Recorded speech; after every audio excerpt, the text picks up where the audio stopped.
sophomores are the second year students, and they decided to follow them. And that study has been going on for 75 plus years. So they still follow these students.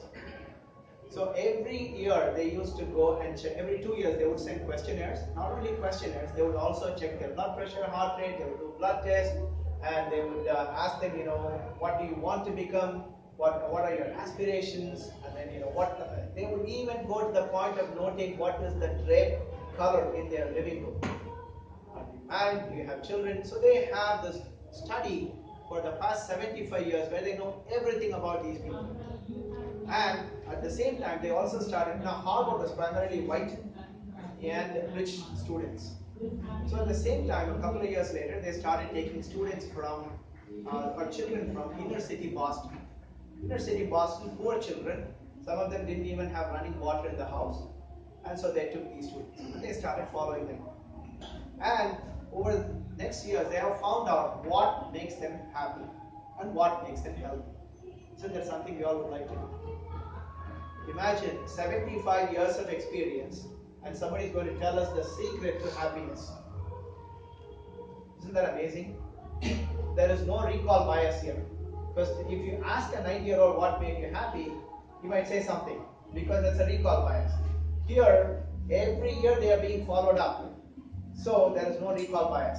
So you're going forward, longitudinally. Hardly any study gets done this effectively for this many years. Let's see what was the thing that they found. Oh, I put President John F. Kennedy because John F. Kennedy was one of the study participants. Lesson 1. Social connections are really good for us.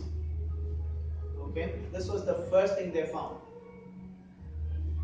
So what do they find? Socially connected people are happier, they are healthier, and they live longer. If they wanted to find out who is going to be healthy at 80, the thing that predicted that most was who was married at 50. If you are married at 50 years of age, you are likely to be more healthier and live longer at 80 years. Meaning you are likely to be alive at 80. And they were also happier. And they were also healthier. And loneliness kills. People who are lonely were dying soon. And many of these, the brain function declines and they were living shorter lives.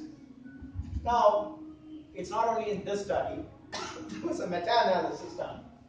And this is a very famous study that came in Science. They took multiple studies, and let's look at these studies here. The relative risk of dying, the age-adjusted mortality rate of socially connected and socially unconnected. Social connection could be married, unmarried, how many friends you have, how much you spend time in the church. So it could be all these social connections. Now this eliminated the effect of smoking, okay, eliminated pre-existing illnesses and all these things. And still, the age-adjusted mortality rate, 1.59 in the blacks in Evans County, Alameda County 2.81, Finland was 1.92, and Tecumseh, this is another place in America, which was 1.97. This was in women. So let's go to the next one. In males, it was even higher for Gothenburg, Sweden. Eastern Finland 2.63, Alameda County 2.44. So the age-adjusted mortality rate between socially connected and unconnected. Just that one question.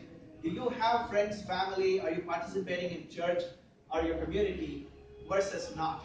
That one question, even after taking out the effect of cigarette smoking, alcohol, obesity, blood pressure, known risk factors, this one factor was making a difference on how long people live. So marriage is good for life.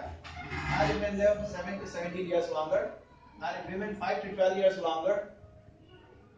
Marriage survives. Suppose the survival after heart attacks and half the mortality of married men have half the mortality of single men. So marriage is good. Then marriage makes you live longer, but this is not how my financial planner thinks. You know what happened was before I came here, I went to the retirement planning guy. And so I told him, okay, he said, why are you going? I said, I'm going to India. Why are you going? I'm going to teach there. So what are you teaching? He said, mind-body medicine. What is this mind-body medicine? I'm going to give a lecture on social relationships and its effect on life. Oh, is that that right? Well, we know that already, he said. What do you know that already? I thought I was